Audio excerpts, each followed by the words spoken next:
जो सरकार की नियमावली में ही घोषित है कि एनसीटी का जो भी होगा परामर्श, उस पर सरकार का जो भी निर्णय होगा वही लागू होगा। Hello friends, welcome to Target online exam. जैसे कि आप सभी लोग जानते हैं, बिहार प्राथमिक शिक्षक भर्ती को लेकर एक अपडेट सामने निकल कर आ रही है। बीएड और बीटीसी विवाद के बाद सुप्रीम कोर्ट ने अपने निर्देश जारी कर दिया है कि बिहार में प्राथमिक भर्ती से बीएड को बाहर कर दिया गया है और जो बीएड के स्टूडेंट है, इनका रिजल्ट भी आउट नहीं किया जाएगा, सिर्फ बीटीसी ही मान्य है। बीटीसी जो डीएलएड है, बीएसटीसी वाले हैं, यही सिर्फ मान्य होंगे, बीएड मान्य नहीं होगा। और साथ में बीपीएससी चेयरमैन का एक सख्त निर्देश है, तो यहाँ पर आप सभी लोग एक क्लिप है उसे जरूर वॉच करिएगा।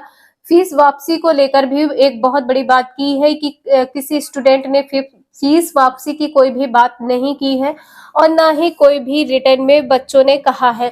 तो यहाँ पर जो भी आपकी डाउट है आप लोग क्लियर कर लीजिएगा, क्योंकि यहाँ पर बीपीएससी चेयरमैन ने सख्त निर्देश दिया है कि यदि बीपीएससी के खिलाफ कोई भी कुछ भी बोलता है या कोई भी न्यूज फैलाता है या कोई भी अपडेट सामने निकल कर आती है तो उसके ऊपर सख्त कानूनी कार्यवाही की जाएगी, जिसका परिणाम वो स्वयं उसका जिम्मेदार होगा, वो परिणाम का स्वयं जिम्मेदार होगा। तो आप लोग ये क्लिप जरूर वॉच करिएगा।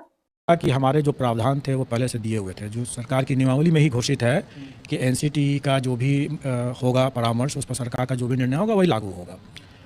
तो अगर वो परिवर्तित हो जाता है तो वो परिवर्तित हो ही जाएगा।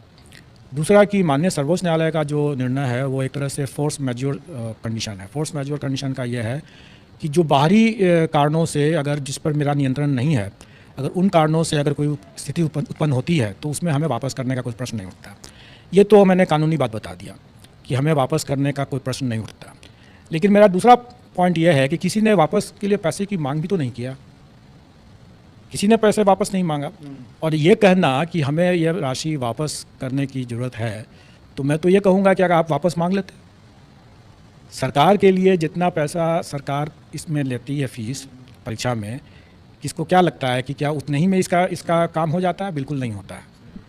ये सारी की सारी राशि जो है राज्य सरकार के खाते में जाती है और राज्य सरकार इससे कहीं ज़्यादा दोगुना तिगुना खर्च करती है इस परीक्षा को आयोजित करने के लिए। और राज्य सरकार के लिए अगर मान लीजिए कि अगर 1 लाख कैंडिडेट अगर बोलें कि हमको पैसे वापस कर दें, कर दिया जाएगा। सरकार के लिए कोई बहुत बड़ा रकम नहीं है, लेकिन अभ्यर्थियों के लिए कोई भी ये समझना होगा कि ये मांग करते हैं वो, तो क्या वो अपना रेस से बाहर होने के लिए तैयार थे? क्या वैसे बीएड अभ्यर्थी जो इस बात की मांग करते हैं, मीडिया पर मांग जरूर किए हैं, किसी ने ऐसे मांगा नहीं है पैसा।